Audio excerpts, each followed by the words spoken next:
శ్రీమాత్రే నమః, శ్రీ గురుభ్యో నమః. తదుపరి సింహరాశి.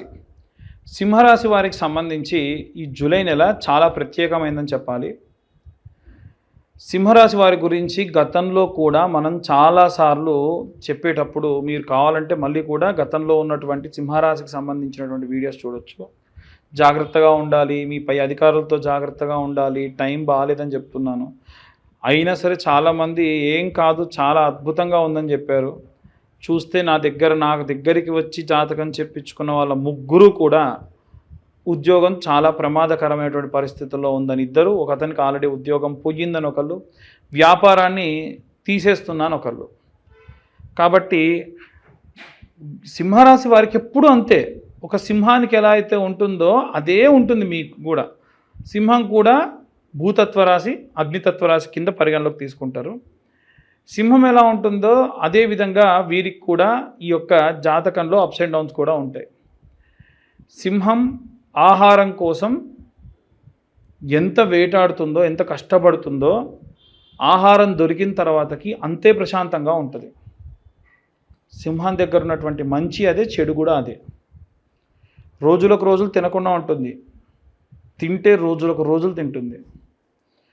ఇప్పుడున్నటువంటి పరిస్థితి కూడా అలాగే ఉంది. మీకున్నటువంటి పరిస్థితి వల్ల ఎలా ఉంటుందనంటే మీరు చేసేటువంటి పనులన్నీ కూడా చాలా అద్భుతంగా చేస్తారు. మీరు గట్టిగా కాన్సన్ట్రేషన్ చేసి పని చేస్తే విద్యార్థి దశలో ఉన్నటువంటి వారు చాలా వరకు వీరికి ఎప్పుడు అవకాశం వస్తుందా అనేటువంటిది చూసి ఆ అవకాశం రాగానే వారి యొక్క టాలెంట్ అనేది చూపిస్తారు.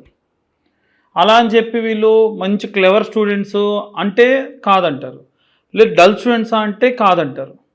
అలా ఉంటుంది వీరి యొక్క తత్వము, వీరి యొక్క మాట విధానము, వీరి యొక్క నడవడిక. వీళ్ళు ఏంటి అనేది ఎవ్వరు కూడా గెస్ చేయలేరు. టెక్నికల్ పర్సన్స్ ఉంటారు, కాకపోతే అంత యాంగ్జైటీతో ఉండరు.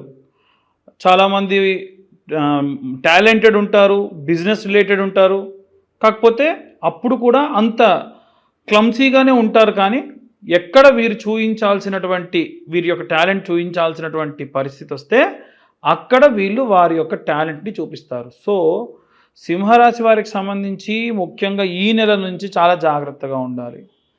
జరిగిన 6 నెలలలో ఇప్పటికి చాలా డిజాస్టర్స్ చూసాము. ముందు ఖచ్చితంగా జాగ్రత్తగా ఉండాలి. కేతువు మరియు కుజుడు కలిసి ఉన్నారు. ఈ రెండు కూడా ఎరుపు వర్ణానికి ప్రతీతి. ఎర్రటి వస్త్రాలు ఎంత తక్కువ ధరిస్తే అంత మంచిది. దుర్గాదేవతని, హనుమాన్ చాలీసాని ఎంత చదువుకుంటే అంత మంచిది. ఎట్టి పరిస్థితులలో ఏవైనా సరే వాతావరణం బాగాలేకుంటే ప్రయాణాలు చేయకండి, ఎవరూ చేయకండి. న్యాచురల్ కెలామిటీస్ వల్ల చాలామంది మృత్యువాత పడేటువంటి అవకాశం ఉంది ఈ జూలై నెల తర్వాతకి. ముఖ్యంగా మాస్గా ఉంది. ఇంకా కూడా ఇప్పటి వరకు జరిగింది సగం మాత్రమే, ఇంకా సగం చాలా ఉంది. జాగ్రత్తగా ఉండండి. ఇక ఎవరైతే పబ్లిక్ సెక్టార్లో ఉండి విపరీతమైనటువంటి క్రేజ్తో చాలామంది జనాల మధ్యలో సంచరించడం ఉండడం, వాళ్ళకు ఆరా అనేటువంటిది పెరుగుతూ తగ్గుతూ ఉంటుంది. కాబట్టి వీలైనంత వరకు కూడా నిత్యము కూడా మీరు మంత్ర పఠనం చేయడం మంచిది. ఎవరైతే సినీ రాజకీయ రంగాల వారు, రైతులు, కులవృత్తులు, చేతి వృత్తులు చేసేటువంటి వాళ్ళు. ఎందుకంటే కులవృత్తులు, చేతి వృత్తులు చేసేవాళ్ళు పాపం వాళ్ళు ఎక్కడికంటే అక్కడికి వెళ్ళాలి, ఎక్కడ పని చేయాల్సి ఉంటే అక్కడ పని చేయాలి, కాబట్టి తప్పదు. అలాగే పబ్లిక్ సెక్టార్లో ఉన్నటువంటి వాళ్ళు కూడా అలాగే ఉంటారు. కాబట్టి వీలైనంత వరకు కూడా వీరు ఏ మంత్రం చదవాలి అనంటే ఓం క్లీం కృష్ణాయ వాసుదేవాయ హరయే పరమాత్మనే ప్రణతక్లేశనాశాయ గోవిందాయ నమో నమః ఈ మంత్రం చదవచ్చు. లక్ష్మీనారసింహస్వామి మంత్రం చదవచ్చు. లక్ష్మీనారసింహస్వామి మంత్రం ఎలా ఉంటుందంటే వజ్రదంష్టాయ విద్మహే తీష్ట ధీమహి తన్నో నారసింహ ప్రచోదయాత్ అన్న మంత్రపఠనం చాలా మంచిది. ఇక అన్ని వర్గాల వారికి ఎలాంటి మంత్రపఠనం చేయాలి, ఎలాంటి రెమెడీస్ తీసుకోవాలనే విషయాన్ని ఇప్పుడు మనం తెలుసుకుందాం. ఈ యొక్క జూలై నెల చాలా ప్రాముఖ్యతతో కూడినటువంటి నెల. మనకున్నటువంటి ఇంగ్లీష్ క్యాలెండర్ లెక్కల ప్రకారంగా చూసుకున్నట్టయితే ఈ జూలై అనేటువంటిది 7వ నెల సంఖ్యగా వస్తుంది. అంటే సగభాగం వరకు కూడా సంవత్సరంలో పూర్తవుతుంది. ఒక విషయం ముఖ్యంగా చెప్పాలి అనంటే ఈ సంవత్సరానికి శాపం తగిలిందా అనేట్టుగా ఉంటుంది. ఎందుకంటే మన ఈ 2025వ క్యాలెండర్లో ఉన్నటువంటి డేట్స్, వీకెండ్స్ ఎలా ఉంటాయో 1941వ సంవత్సరానికి సంబంధించినటువంటి క్యాలెండర్ ఇయర్ అంతా కూడా యాజ్ ఇట్ ఈజ్ అలాగే ఉంటుంది. ఈ సంవత్సరంలో మనకు ఉన్నటువంటివి ఏవైతే జరిగినటువంటి డిజాస్టర్స్ ఉన్నాయో దీనికి రెట్టింపుగా 1941లో జరిగింది. అందున ముఖ్యంగా పర్ల్ హార్బర్ లాంటి బ్లాస్టింగ్స్ జరగడం కానీ, అలాగే ఉన్నటువంటి మన యొక్క వరల్డ్ వార్ II జరగడం కానీ, ఇలాంటివన్నీ కూడా చైనాలో 1500 మంది ఒకేసారి మాస్గా చనిపోవడం కానీ ఇలాంటివన్నీ కూడా జరిగాయి. మనం ఈ సంవత్సరం చూసుకుంటే కాలిఫోర్నియాలో జరిగినటువంటి ఆ యొక్క అడవి అంతా కూడా తగలబడి ఎన్నో జీవులు చనిపోవడము, అక్కడి నుంచి మొదలై ముఖ్యంగా మన భారతదేశంలో పెహల్గాం దాడి కానివ్వండి, రైల్వే యాక్సిడెంట్ కానివ్వండి, మొన్న రీసెంట్గా జరిగినటువంటి ఎయిర్ ఇండియా క్రాష్ కానివ్వండి, చాలా వరకు మాస్ సంఖ్యలో జనాలు చనిపోతూ ఉన్నారు. ఇదంతా కూడా గ్రహస్థితికి సంబంధించినటువంటి విషయం. కేవలం మనకు 6 నెలలు మాత్రమే పూర్తయింది, ఇంకా 6 నెలలు జరగబోతూ ఉంది. మన తెలుగు లెక్కల ప్రకారంగా అయితే ఇంకా మనకు 8 నుంచి 9 నెలల పాటు మన యొక్క తెలుగు క్యాలెండర్ అనేటువంటిది ఉంది. కాబట్టి జనాలందరూ కూడా చాలా జాగ్రత్తగా ఉండాలి. ముఖ్యంగా ఈ సంవత్సరంలో చూసుకున్నట్టయితే మనకు గతంలో గడిచినటువంటి రోజుల్లో షష్టగ్రహ కూటమి కానీ, పంచగ్రహ కూటమి కానీ, అలాగే శని తిరోగమనం కానీ ఇవన్నీ కూడా మనం దాటుకుని వచ్చాం. అలా దాటుతూ ఇప్పుడు ప్రత్యేకంగా ఏంటంటే పలానా రాశి వారిని టార్గెట్ చేయడం అనేటువంటిది జరుగుతూ ఉంది.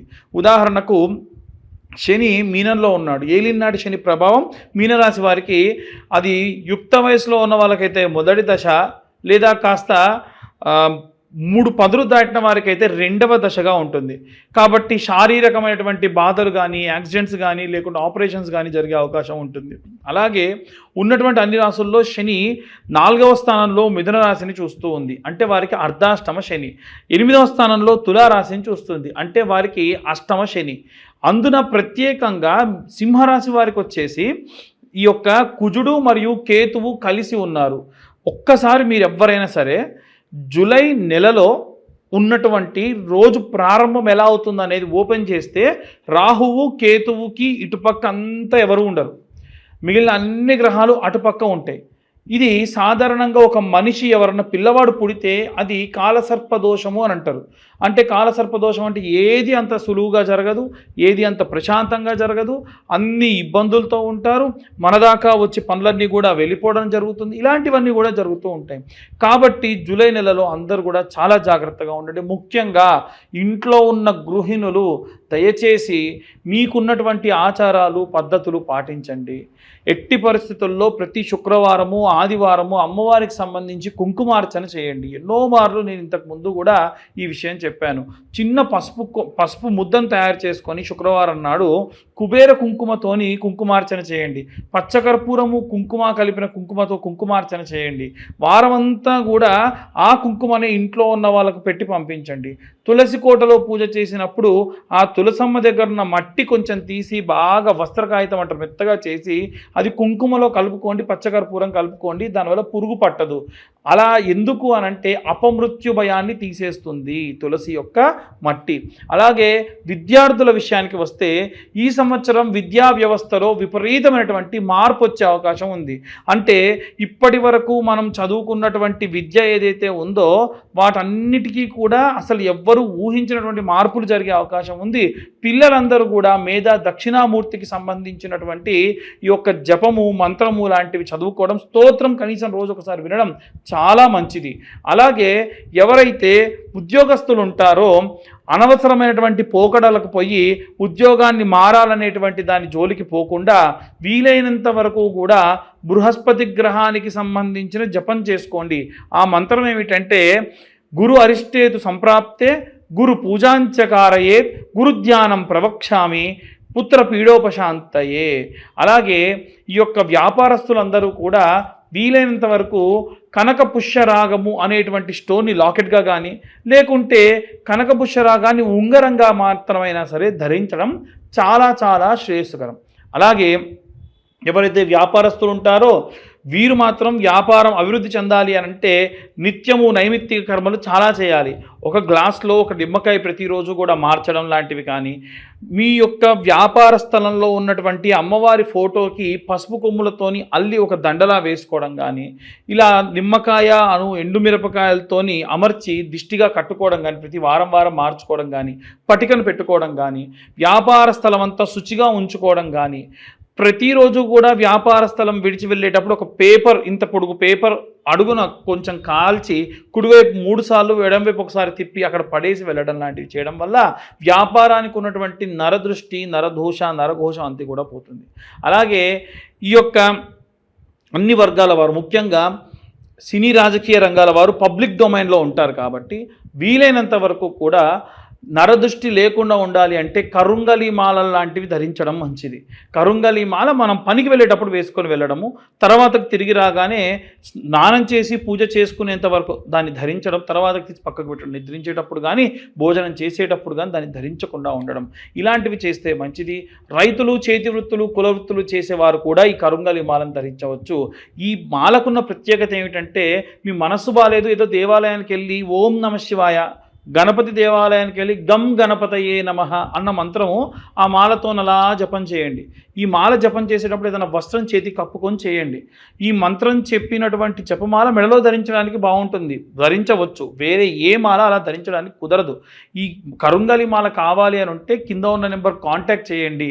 మీరు ప్రత్యేకంగా ఈ యొక్క మాలని మా యొక్క నెంబర్కి కాల్ చేస్తే, ఇంకోటి ఏంటంటే మీ గోత్రం పేర్లు పంపిస్తే మేము ఆ యొక్క పూజాధిక్రతువు చేసి మీకు ఆ మాలను మీ దాకా కొరియర్ చేయడం కూడా జరుగుతుంది. అలాగే ఎవరైనా సరే ఇంటి నిర్మాణానికి సంబంధించి కూడా అనవసరమైనటువంటి ధనాన్ని వెచ్చిస్తూ ఉన్నారు కాబట్టి వీలైనంత వరకు కూడా ఈ యొక్క ఇంటి నిర్మాణం చేసేటప్పుడు, అలాగే ఇల్లు ఏమన్నా వాస్తురీత్యా బాగాలేదని మార్చేటప్పుడు అనవసరమైన ఖర్చు చేయకుండా ఇల్లు వాస్తురీత్యా బాగాలేకపోతే మర్చ యంత్రం అనేటువంటిది పెట్టుకోవచ్చు. ఇక అన్ని వర్గాల వారికి సంబంధించి ఒకే ఒక్క మంత్రం, ఓం క్లీం కృష్ణాయ వాసుదేవాయ హరయే పరమాత్మనే ప్రణతక్లేశనాశాయ గోవిందాయ నమో నమః. ఇంతకు మునుపు మనం ఏ రాశి వారికి ఆ రాశి వారికి ఒక్కొక్కరుగా కూడా మనం మంత్రం చెప్పుకున్నాము. ఇప్పుడు ఈ నెలలో అందరూ కూడా ఈ మంత్రాన్ని జపం చేయడం కానీ పఠనం చేయడం కానీ విపరీతమైనటువంటి శక్తినిస్తుంది. ఈ 2025 సంవత్సరం మాస్గా ఇంకా చాలా జరిగేటువంటి అవకాశాలు ఉన్నాయి. పెట్రోల్ ట్యాంకర్స్ లాంటివి బ్లాస్ట్ అవ్వచ్చు. పిల్లలకు, ముఖ్యంగా చిన్న పిల్లలకి ఎవరికైనా సరే మాస్గా మెడిసిన్ పడక, ఫుడ్ పడక చనిపోయే అవకాశాలు ఉంటాయి. కాబట్టి ఎటువంటి నెగ్లిజెన్సీతో ఉండకండి. దయచేసి 7-8 నెలల పాటు జాగ్రత్తగా ఉండండి. తర్వాత వచ్చే కాలం ఎంతో శుభదాయకంగా ఉంటుంది. సర్వే జనా సుఖినో భవంతు. స్వస్తి.